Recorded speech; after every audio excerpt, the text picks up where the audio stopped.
श्रीभगवान् उवाच अनाश्रिता ॐ पूर्णमदः पूर्णमिदं पूर्णात् पूर्णमुदच्यते पूर्णस्य पूर्णमादाय पूर्णमेवावशिष्यते।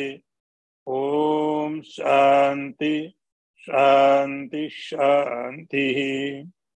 शङ्करं शङ्कराचार्यं केशवं वादरायणं सूत्रभाष्यकृतौ वन्दे भगवन्तौ पुनः पुनः।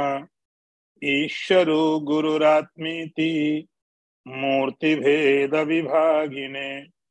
व्योमवद्व्याप्तदेहाय दक्षिणामूर्तये नमः।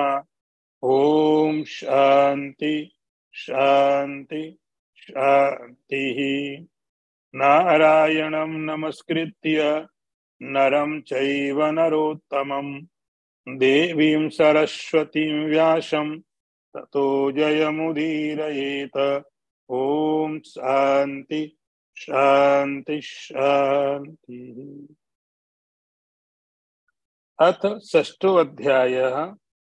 श्री भगवान् उवाच अनाश्रितः कर्मफलं कार्यं कर्म करोति यः स सन्न्यासी च योगी च न निरग्निर्न च अक्रियः। पहले मंत्र का अर्थ देखें।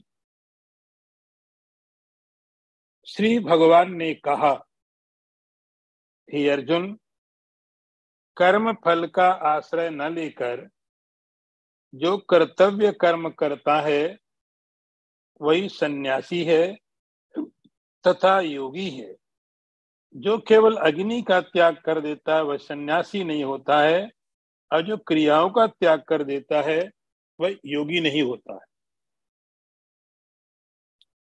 ये स्टोरी इसलिए याद दिलाई गई कि बीच में बहुत गैप हो गया था। एक बार आपको पीछे वाला जो चैप्टर था थोड़ा याद आ जाए। पीछे के चैप्टर में भगवान ने आखिरी में योग दर्शन की बात की। ज्ञान योग भी योग है, सांख्य योग भी है। अब योग दर्शन का क्या एक रोल है साधक के जीवन में, इसको भगवान ने पीछे के अध्याय में थोड़ा बताया। उसी बात को भगवान यहाँ अच्छी तरह से बताने के लिए इस चैप्टर को शुरू कर।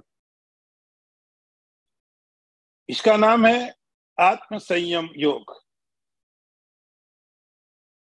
आत्म संयम योग नाम का ये अध्याय है, छठा। श्री भगवान उवाच, श्री भगवान बोले।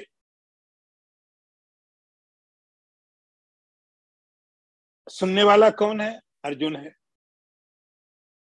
सुनाने वाले श्री भगवान है।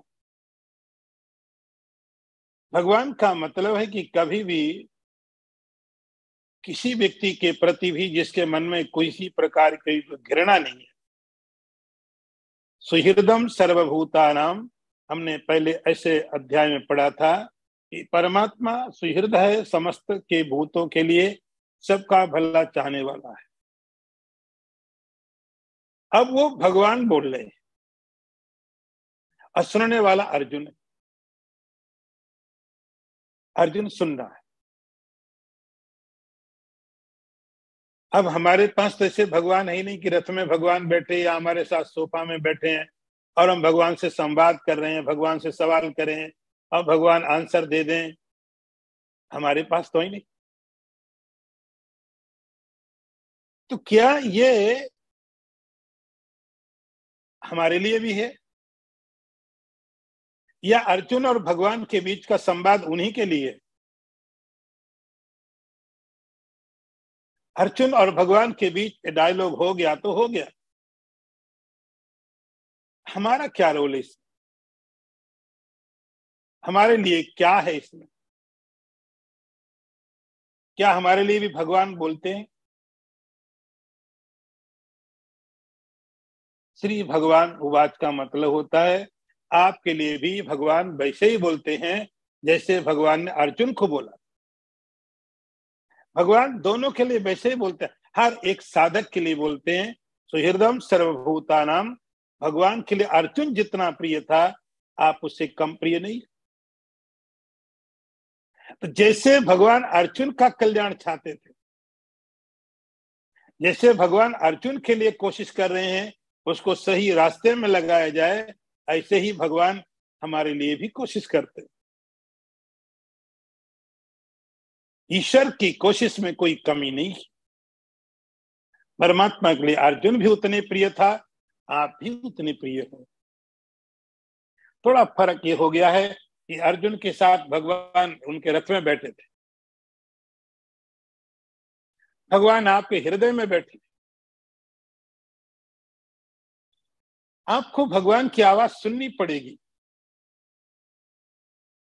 अर्जुन के पास केवल इतनी सुविधा थी कि अर्जुन के रथ में भगवान बैठे थे। अर्जुन के मन में कोई डाउट्स आए, कोई संदेह आए, अर्जुन प्रश्न पूछे, भगवान उत्तर देते थे। ऐसा अर्थ नहीं है कि अब आपके पास भगवान नहीं है। कहाँ है भगवान? तो भगवान ने खुद बोला, हृदय अर्जुन तिष्ठति। हे अर्जुन, ये डायलॉग तुम्हारे हमारे बीच इस तरह से होगा, लेकिन इसका अर्थ है नहीं, ये अंतिम संवाद है, अंतिम मेरा उपदेश साधकों के लिए। मैं हर एक प्राणी के हृदय में बैठता हूं। तो अब आपको हृदय से परमात्मा को सुनना पड़ेगा। हृदय के अंदर से बैठ के परमात्मा की आवाज, आपको परमात्मा की आवाज आ रही है, केवल आपको अर्जुन बनना पड़ता है। अर्जुन सुन सकता है। अर्जुन की जैसी क्वालिटी जिसके पास है, अर्जुन के जैसे गुण जिसके पास है, अर्जुन की जैसा सीधा जो है, संस्कृत में अर्जुन का अर्थ होता सीधा। कोई राग नहीं, कोई द्वेष नहीं, कोई घृणा नहीं, कोई छल नहीं, कोई प्रपंच नहीं। अर्जुन का अर्थ होता सीधा। तो जब कोई व्यक्ति ईश्वर के लिए समर्पित होता है, हर व्यक्ति को हर समय में परमात्मा अवेलेबल है। अर्जुन के रथ में था, आपके हृदय में है। थोड़ा सावधान होकर के उस परमात्मा की आवाज को सुनना पड़ेगा जो आपको हमेशा गाइड करता है। ईश्वर की आवाज को थोड़ा ज्यादा सावधानी से सुनना पड़ेगा, क्योंकि उसकी आवाज थोड़ी सॉफ्ट है।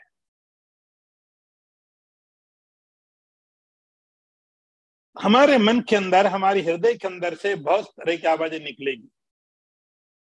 उसमें राग की आवाज भी होगी, क्रोध की आवाज भी होगी, द्वेष की आवाज भी होगी, काम की आवाज भी होगी। उन सभी आवाजों के अंदर से आपको बहुत ध्यान से सुनना पड़ेगा, ये आवाज किसकी है? ईश्वर की आवाज। थोड़े चैलेंजेस जरूर हैं परमात्मा की आवाज को सुनने के लिए। जब अर्जुन महाभारत में था,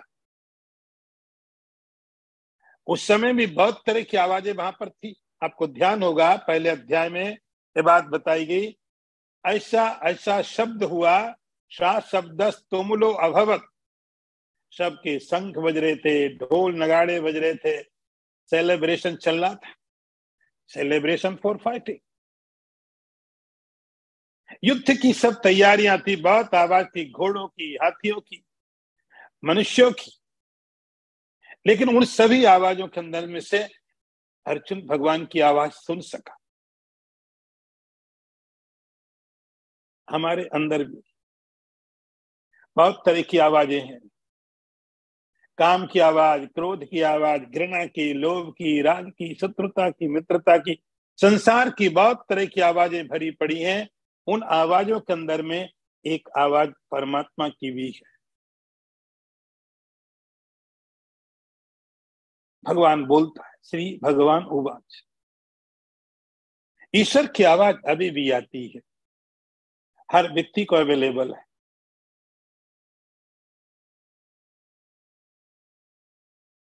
बस आपको ध्यान से सुनना पड़ता है, आपका विवेक काम करना चाहिए। नहीं, ये आवाज राग की है, ये आवाज द्वेष की है, ये शत्रुता की आवाज है, ये घृणा की है, लोभ की है, क्रोध की है, ये ईश्वर की आवाज नहीं है। अर्जुन ने सुनी। तो उस पिछले अध्याय में भगवान ने अर्जुन को जो संकेत दिए थे, भगवान उसको और स्पष्ट कर रहे हैं।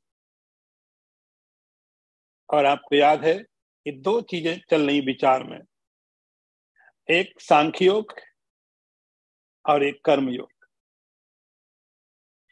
सांख्य योग को हम सन्यासी के साथ में जोड़ते हैं, कर्म योग को हम गृहस्थ आश्रम के साथ में जोड़ते हैं। यहां पर अब भगवान उस सन्यासी की जो ईश्वर की आवाज सुन सकता है, उस कर्मयोगी की जो परमात्मा के संदेश को सुन सकता है, उसकी एक परिभाषा दे रहे।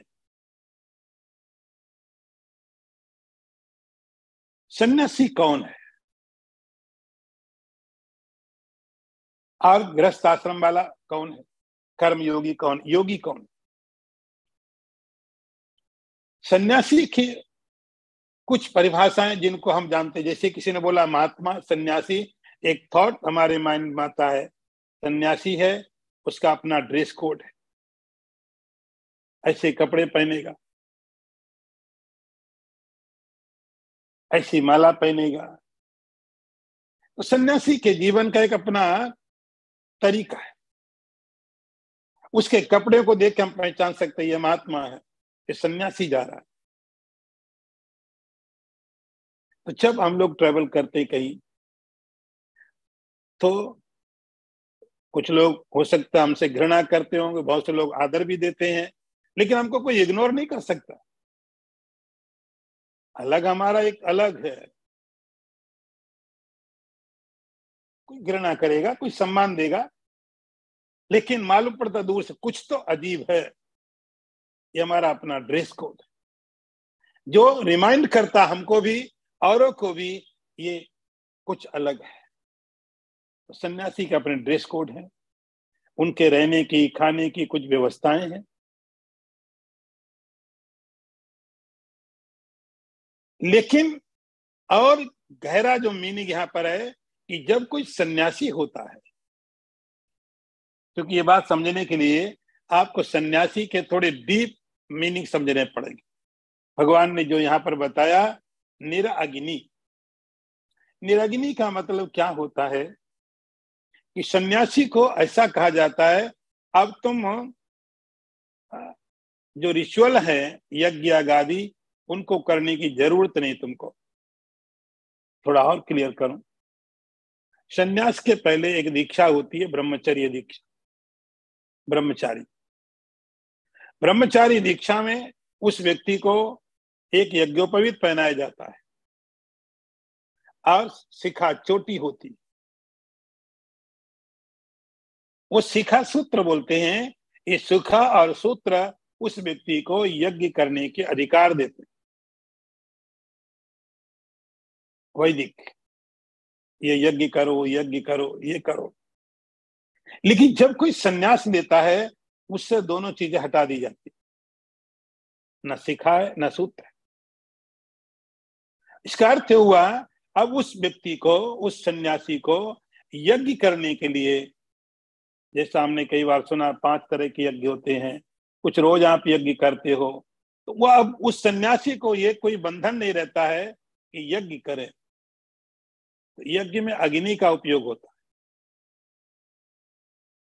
दूसरा, जब सन्यासी कोई होता है, उसके लिए एक और इंस्ट्रक्शन होता है कि आप अपने आप भोजन बना के नहीं खाओगे, क्योंकि मैं अपने आप बना के खाऊंगा तो फिर मुझे पता है कि क्या क्या बढ़िया बनता है, क्या क्या अच्छा खाना है, तो बढ़िया बढ़िया चीजें बनाऊंगा मैं,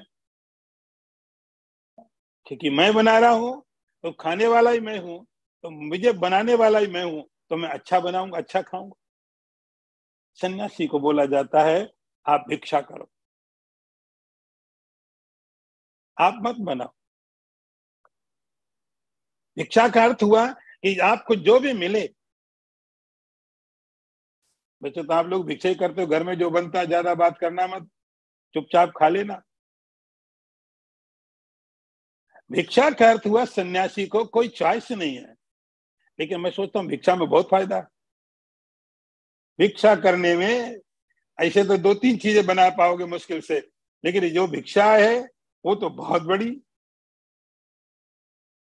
तो सन्यासी के लिए जो वैदिक अग्नि है कर्मकांड की, उसका मना कर दिया जाता है, और जो बाहर की अग्नि है की व्यवस्था, उसको मना कर दिया जाता है। ये सन्यासी को नहीं करनी चाहिए। तो उसके लिए उसका मतलब हुआ न तो उसको वैदिक कर्मकांड में कोई आदेश रहता है ये करो, और नहीं उसको संसार में कि खाना बना के खाना है, या शादी विवाह अग्नि का होता है, अग्नि के फेरे, सन्यासी को मना है। तो संसार के जो व्यवहार के लिए अग्नि है, भोजन बनाने के लिए, शादी करने के लिए, उस अग्नि का भी मना है। तो सन्यासी अब यज्ञ आदि भी नहीं करता, शादी भी नहीं करता, भोजन भी नहीं करता है, और ऐसा समझता है कि मैं सन्यासी हो गया। इसको भगवान मना करते हैं। इतना करने से कोई सन्यासी नहीं हो जाता है। ना निराग्नि। निराग्नि जिस व्यक्ति के जीवन में कोई रिचुअलिस्टिक काम नहीं है, जिसके जीवन में संसार की भी कोई काम नहीं है, उसको निराग्नि बोला जाता है। भगवान कहते नहीं, इतनी सन्यासी की डेफिनेशन नहीं है। उसकी डेफिनेशन इससे कहीं ज्यादा है। ना निराग्नि, क्योंकि ये तो एक इसलिए बताया गया कि आप किसी प्रवृत्ति में नहीं लग रहे हो, न संसार की न शास्त्र की। लेकिन आप अग्नि से कैसे बचोगे? हमारे पेट में जठराग्नि है, जो सब चीजों को डाइजेस्ट करती अग्नि, वो तो हमारे साथ है। हमारा शरीर भी अग्नि से बना हुआ, 5 एलिमेंट्स, उसमें अग्नि भी है। अग्नि से कैसे बचोगे? अग्नि तो एक एलिमेंट है संसार का। उसका इतना मतलब है कि सन्यासी न तो शास्त्र के कर्म कांडों के लिए बाउंड है, और न व्यवहार की, फ्री। लेकिन कोई व्यक्ति इतना समझ ले, अब मैं सन्यासी हुआ, क्योंकि ना तो मैं यज्ञ करता हूं, ना मैं घर में भोजन बनाता हूं, ना मैंने शादी की है, और मैं सन्यासी हो गया। भगवान कहते नहीं, ये थॉट तुम करेक्ट करो। सन्यासी की भगवान डेफिनेशन, और एक बात ध्यान रहे, ये कोई नई भगवान डेफिनेशन नहीं दे रहे हैं। भगवान शास्त्र से ऊपर नहीं कह रहे कुछ भी। कई बार मैंने यहाँ देखा लोग ऐसी ऐसी बातें करते हैं कि भगवान ने सन्यास की नई परिभाषा दे दी, भगवान ने सन्यास को ऐसा बता दिया। ऐसा कुछ नहीं बताया। भगवान शास्त्र की बात करते हैं, कार्यम करो, तुम्हारे जो कर्म है, आप सन्यासी हो, तो सन्यासी होने के लिए आपके जो कर्तव्य हैं, उन कर्तव्यों को करे। ये कोई नई डेफिनेशन नहीं दी है। केवल इतना कह दिया है कि कपड़ों से सन्यासी जजमेंट नहीं करना कि सन्यासी है कपड़े देख लिए। ये भी डेफिनेशन है, लेकिन कोई सन्यासी कपड़े बदल के भी रहे, कोई प्रॉब्लम नहीं। यदि कपड़े में रहे, ड्रेस कोड में रहे, तो अच्छी बात।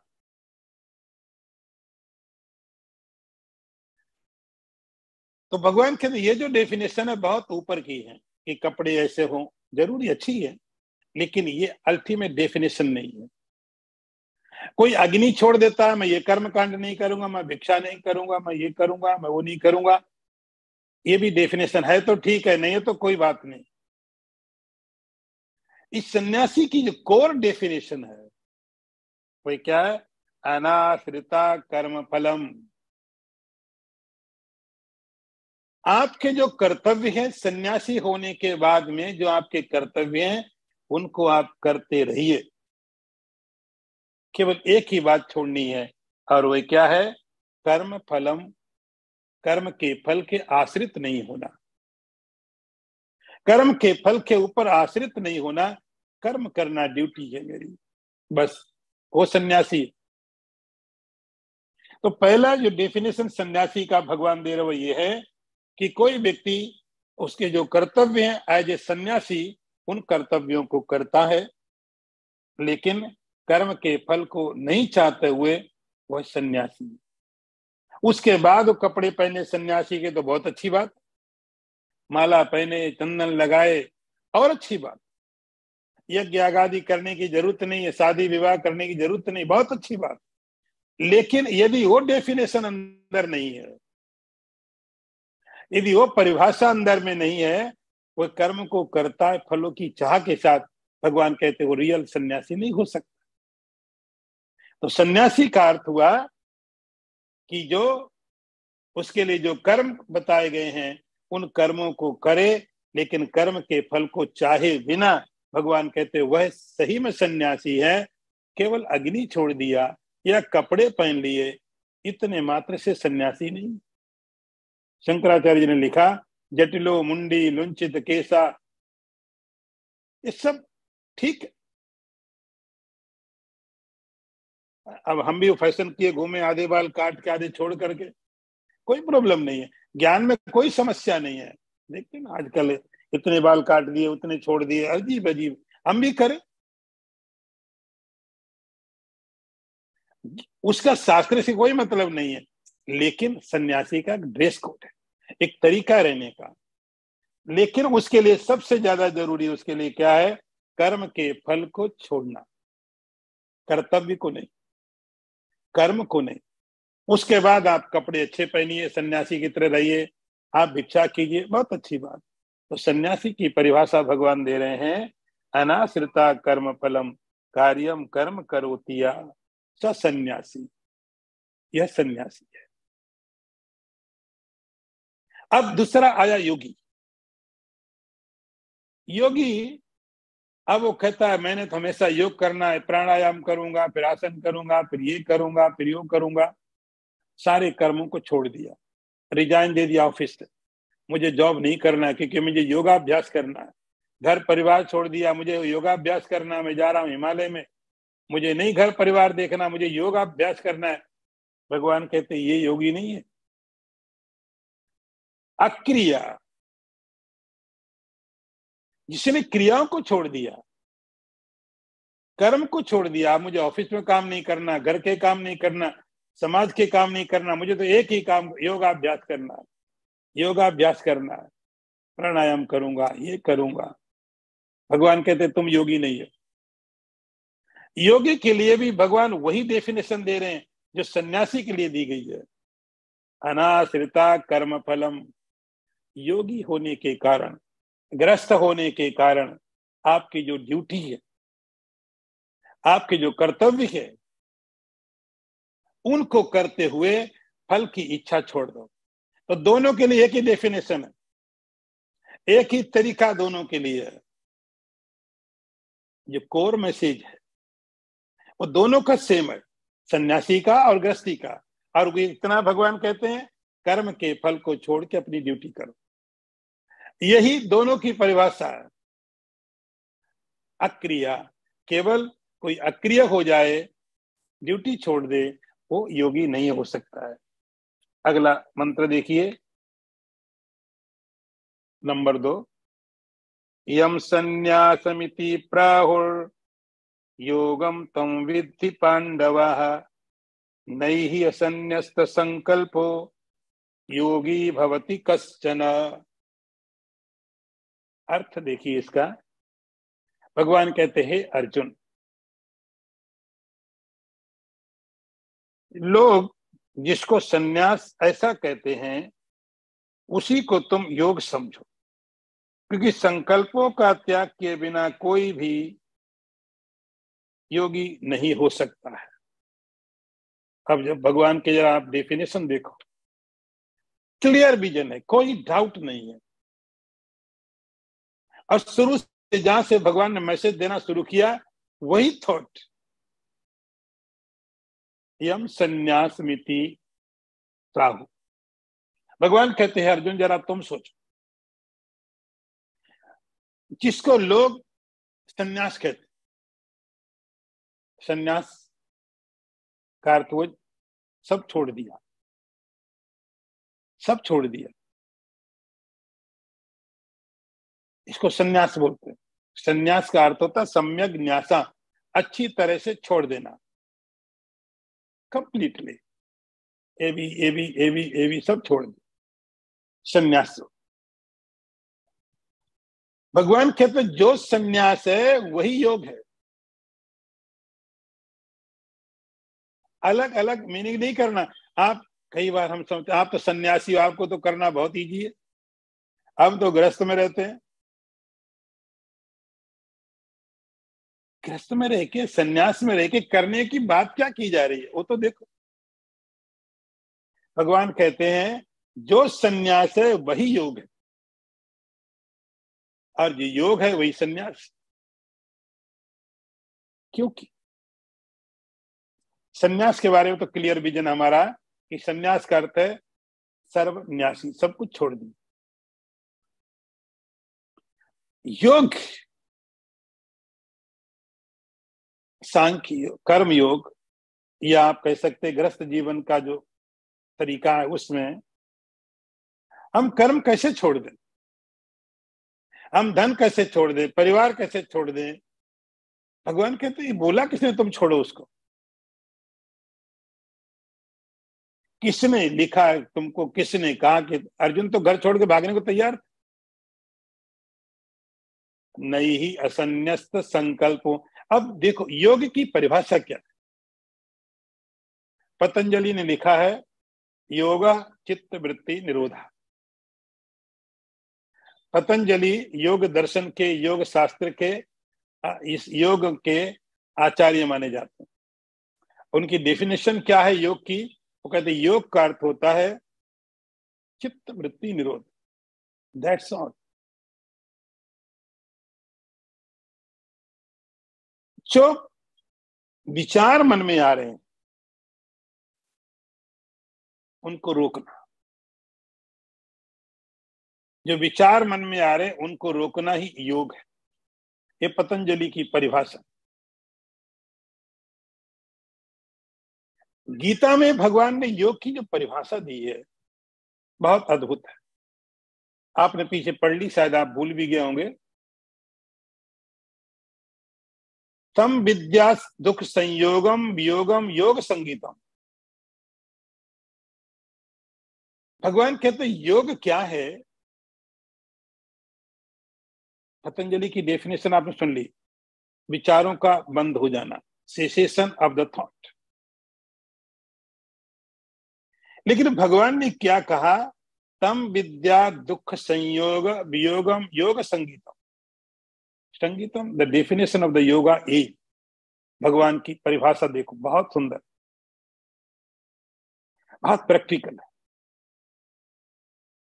भगवान कहते हैं आपके चित्त में दुख का जो संयोग है वो ना हो, आपके मन में दुख की वृत्ति ना उठे, आपके मन में दुख का विचार नहीं आए, इसी का नाम योग है। तम विद्या दुख संयोगम वियोगम योग उच्यते। जो विचार आके हमारे मन में दुख का विचार आके आ गया और हम दुखी हो गए, ये योगी नहीं हो सकता। योगी भी है दुखी भी है। एक ऐसा योगी जो योगी थोड़े समय समाधि लगा लेता है, घंटा 2 घंटा 4 घंटा सुखी हो गया, लेकिन जैसे समाधि से बाहर निकला और फिर दुखी हो गया। भगवान की परिभाषा अलग है। भगवान कहते तुम्हें कभी भी दुख का संयोग ना हो। आप समाधि में हो, आप समाधि से बाहर हो, आपका योग 24 घंटे आपके साथ होना चाहिए। तम विद्या दुख संयोगम वियोगम योग संगीतम, उसका नाम योग है। इसी बात को भगवान यहां रिपीट कर रहे हैं, नहीं ही असन्यस्त संकल्पो योगी भवति कश्चन। हे अर्जुन, सन्यासी की बातें तो बहुत कर रही, सन्यासी के अपने कमिटमेंट है, सन्यासी का अपना रास्ता है और बहुत क्लियर है। यदि सन्यासी वैसा करता है तो रियल सन्यासी है, और नहीं कर पाता है तो सन्यासी नहीं है। उसको भगवान ने कहा वो सन्यासी नहीं है। न अग्नि, भले ही यज्ञ नहीं कर रहा हो, लेकिन भगवान कहते हैं मैं उसको सन्यासी नहीं मानता हूं। मेरी डेफिनेशन सन्यासी की है कि जिसने समस्त कर्मों को अपनी ड्यूटी को करते हुए कर्म का फल छोड़ दिया, मैं उसको सन्यासी समझता। यहां भगवान अब योगी की बात करते हैं। योगी, कर्मयोगी, गृहस्थाश्रम में रहने वाला, सब। नहीं असन्यस्त संकल्पो योगी भवति कश्चन। ये अर्जुन, जब तक कोई व्यक्ति अपने संकल्प नहीं छोड़ दे, तब तक वो व्यक्ति योगी नहीं हो सकता। हम लोग जिसकी बात कर रहे थे ना, भगवान ने, अर्जुन ने पूछा कौन सा आश्रम ज्यादा अच्छा है, गृहस्थ आश्रम की संन्यास आश्रम। भगवान उसी बात को, उसी तरीके को फिर कह रहे हैं कि गृहस्थ आश्रम में रहने के बाद ये प्रॉब्लम नहीं कि आप गृहस्थ आश्रम में, और ये कोई अच्छा, बहुत अच्छा तरीका नहीं कि आप संन्यास में हैं, ये कोई बहुत मैटर नहीं करता है। यदि आपको योगी होना है, गृहस्थ आश्रम में है आप योगाभ्यास कर रहे हैं, उसके लिए एक शर्त यही है, संकल्पों का त्याग। बिना संकल्पों का त्याग किए कोई, भगवान बहुत स्पष्ट कह रहे हैं, योगी भवति कश्चन, ये योगी कभी नहीं हो सकता। कितना भी प्राणायाम कर ले, कितनी लंबी समाधि लगा ले, कितने व्यासन कर ले, यदि उस व्यक्ति के अंदर संकल्प है, संकल्प मतलब इच्छाएं, इच्छाएं किसकी? इच्छाएं हमारे फल की। और कई बार तो हम बिना किए भी फल चाहते हैं। फल, कर्म करना तो मेरी मजबूरी जैसी हो जाती ना हमारी, लेकिन हम तो चाहते हैं कि ऐसे मिल जाए। हम तो कोशिश करते बिना किए फ्री में मिल जाए, लेकिन नहीं मिलता है, तब कर्म करते हैं।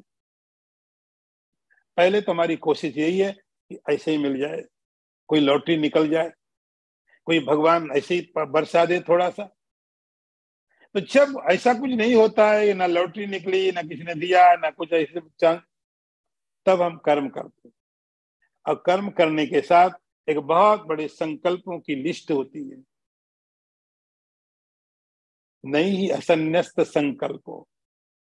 अब ये व्यक्ति जो बहुत प्रकार के संकल्प लिए, ये मिलेगा, ये करूंगा, ऐसा होगा, पूरा फ्यूचर की प्लानिंग, कोई फर्क नहीं पड़ता है ये कितना बड़ा योगी अपने को कहता है। जैसे भगवान ने कहा कोई सन्यासी, सन्यासी तब तक मैं नहीं समझता उसको जब तक वह अपने कर्तव्य को करते हुए कर्म के फल को नहीं छोड़ देता। ऐसे ही भगवान कहते हैं मैं उसको योगी नहीं समझता हूं जो व्यक्ति अपने संकल्पों को नहीं छोड़ देता, कर्मों को नहीं, ड्यूटीज को नहीं, उसके जो कर्तव्य हैं उनको करे। तो भगवान योगी को, गृहस्थाश्रम में रहने वाले को ये परिभाषा नहीं देते हैं कि आप कर्म मत करो। एक चीज कॉमन दोनों के लिए है, संकल्पों का त्याग, इच्छाओं का त्याग। एक इच्छा मन में आई, वो इच्छा ट्रिगर बन जाएगी और बहुत सी इच्छाओं को लाने के लिए।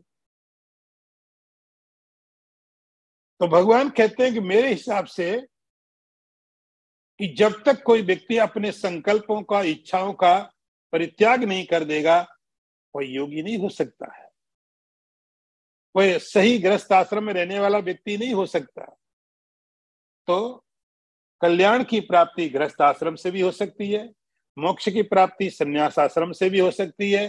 भगवान की परिभाषा इतनी है कि दोनों के लिए तरीका एक ही है, आपकी जो ड्यूटी है, जो कर्म है, वो करो, लेकिन अनाश्रिता, कर्म के फल की इच्छाएं, जो बहुत लंबी लंबी इच्छाएं जोड़ के रखी, उनका परित्याग कर दो, फिर तुम योगी भी हो और सन्यासी भी हो। इसके आगे नेक्स्ट, ओम पूर्णमदः पूर्णमिदं पूर्णात् पूर्णमुदच्यते पूर्णस्य पूर्णमादाय पूर्णमेवावशिष्यते। ओम शांति शांति शांति। शंकरं शंकराचार्यं केशवं वादरायणं सूत्रभाष्यकृतौ वन्दे भगवन्तौ पुनः पुनः। ईश्वरो गुरुरात्मेति मूर्तिभेद विभागिने व्योमवद्व्याप्तदेहाय दक्षिणामूर्तये नमः। ओम शांति शांति शांति। नारायणं नमस्कृत्य नरं चैव नरोत्तमं देवीं सरस्वतीं व्यासं ततो जयमुदीरयेत। ओम शांति शांति शांति।